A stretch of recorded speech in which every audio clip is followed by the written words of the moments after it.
This is the learning teaching interaction number 3. My name is Jennifer. We'll just start with the first part of mine. So what is the purpose of program evaluation? I personally think that this is really important to have program evaluation. Program evaluation helps us to see what areas of the program we can improve on.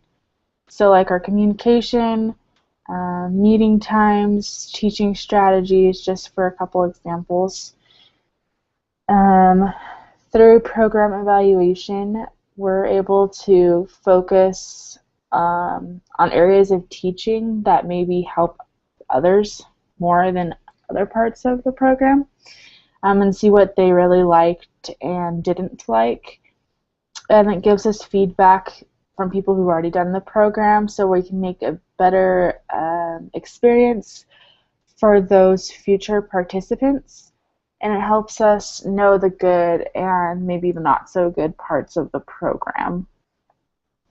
What is important to have a why is it important, to have a clear understanding of your vision and the program goals and objectives of your Family Life Education program before assessing the Family Life Education program? We need to know what we want through the program so then we're able to better teach those people, the participants. If we don't know what we're doing, then the participants sure don't know what they're doing. So it's really important for us to make sure we have a grasp about what they would like to know and how we can teach them better. And we're a source so the participants can better themselves. And if we don't know what we're doing, then we're really just wasting both of our time. What are some basic things about your Family Life Education program that you would like to know in order to improve the program's effectiveness? What questions would you need to have answered in order to improve the program? I want to know if I'm explaining the lessons a way that the participants understanding, teach them in a way that they'd learn best. Maybe they learn best in learning through a PowerPoint or watching a video, or maybe they learn best from getting recommendations on like self-help books or anything that we can do to help them better themselves. I would like to just know if I'm teaching them in a way that they even like to learn. In a nutshell, what is your plan for assessing your Family Life Education program? And so this is just through a questionnaire, and hopefully we'll be able to get a better understanding of what they liked through the program.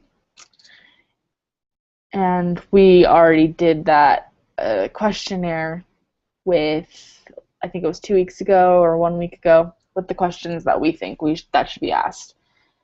How can a Family Life Education Code of Ethics strengthen your practice and relationships with those whom you teach?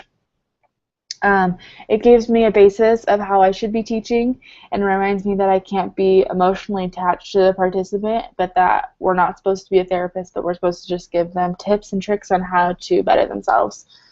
And it just helps me draw the line between a therapist and a family life educator. How is your value system likely to influence you as you teach?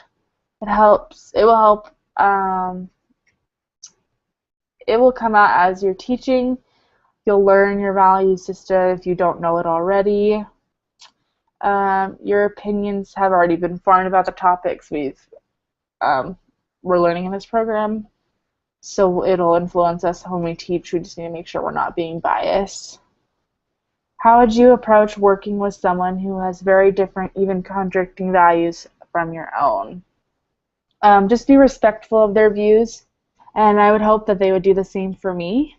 And listen carefully to what they have to say so they know that you're listening to them, and use kind words of affirmation so that they're able to see that you are respectful of them and that you are listening.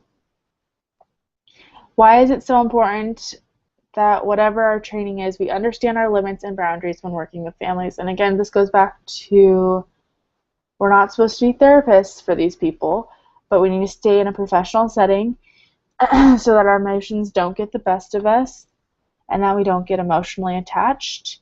And I think this can be really difficult because we're all human. And sometimes our emotions do get the best of us, but we really have to take a step back, remember that we're supposed to give them just some advice on how to deal with things through books, through maybe different programs that could help them even more than we can if it's that serious of a problem. But really, we're not supposed to be their therapist, really. We need to stay in a professional setting, and I think this is really important, because if you're just in a home, it can really, there's that line that isn't drawn.